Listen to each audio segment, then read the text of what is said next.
The people of Iran, especially the young generation, showed clearly that they want a regime change and that they have had enough of this Islamic fundamentalist rule.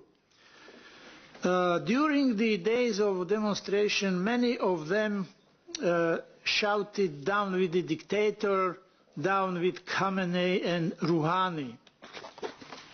It was interesting that also they shouted against Iran's participation in war in Syria. The people of Iran, expected Europe to strongly react to the news of the detainees being killed under torture, and there was no response. I guess that the Iranian people expected Europe to react when the protesters were killed by direct fire by the Revolutionary Guards, during which dozens were killed. Unfortunately, the EU was silent. I think that this is a wrong policy, morally, politically, and for our long-term interest in Iran. And I'm sure that when mullahs are gone and Iran would be free again, the people of Iran will back, they have memory, political memory, and remember those who were standing by them.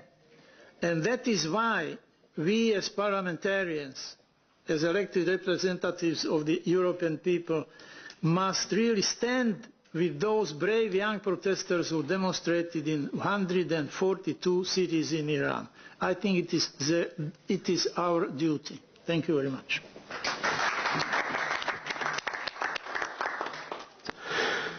First of all, I would like to express my full solidarity with the Iranian opposition. We are today on the 39th anniversary of the 1979 revolution in Iran. Now, after 39 years, we have seen the brave people of Iran rising up for freedom and democracy again. These protests gave us a lot of hope for change towards democracy in Iran. It proved the analysis of the Iranian opposition that for years have been saying that this is a very unstable and unpopular regime. So I think the European Union must now revise its policy towards Iran. The slogans of these protests and the reactions of the officials prove that there are no moderates within this regime. It has lost all credibility, both internationally and outside Iran. So I am sure we would therefore look for the alternative. The EU should start formal dialogue and relations with the National Council of Resistance of Iran under the leadership of Mrs. Mariam Rajavi. She has been here several times, and there is a lot of sympathy and support for her and for the movement she leads in this parliament for the free Iran. So I should also add that the European Union must make it clear to Iran that any execution of those arrested in the protests is absolutely unacceptable and will not be tolerated by the international community. I think this is a very, very principled and very important message from here, from Strasbourg. Thank you. Well, I think like everyone, we've followed these events with great concern. My heart is very much with the protesters. I'd love to see the regime toppled. I think it's an evil regime. I'm afraid the European Union here is far too cozy with Iran and actually turning a blind eye to what's going on. But I do think it's a very critical moment. I do think we need to look at sanctions again, and President Trump has a much more robust policy on this. And I'm feeling, the strength of feeling here in this room from MEPs and the debates we've had recently seem to suggest to me, I think we're in for a massive change in policy and a much more critical and sanction-based approach to the regime, which I think is essential to get the freedom back to the people of Iran, which we fully support. Thank you.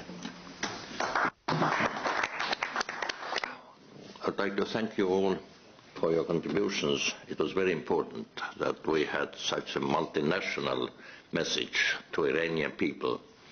And it's high time before Iranian dictatorship can celebrate 40 years of existence. It's high time for the change, because it's obvious we can't ignore this serious self-sacrificing message that Iranian people in great majority are not satisfied. They demand a change of regime. We need to have solidarity with them, and it's our responsibility, because if the European Union had taken much more clearer stand, much more demanding, conditional stand, I think the regime would not be here today. So it's our shared responsibility. And what I heard from colleagues was that the message in Brussels absolutely not corresponding realities. So the problem is, as a colleague from UK mentioned so well, it's not a real parliament. And it's the most efficient propaganda of totalitarian rulers. So I think it would be important not to yield to illusion that we are dealing with a real parliament. So we have to deal with real people, the people who have ventured to the streets, who have suffered, and who are asking for our solidarity. To express public solidarity with Iranian people, also on behalf of the European Commission and Member States, and to make every economic and political progress in relations with the Iranian regime conditional on real convincing improvement of human rights situation, which has not happened this far. But we continue our fight. We continue to stand with Iranian people, and that is our message today to you. Thank you.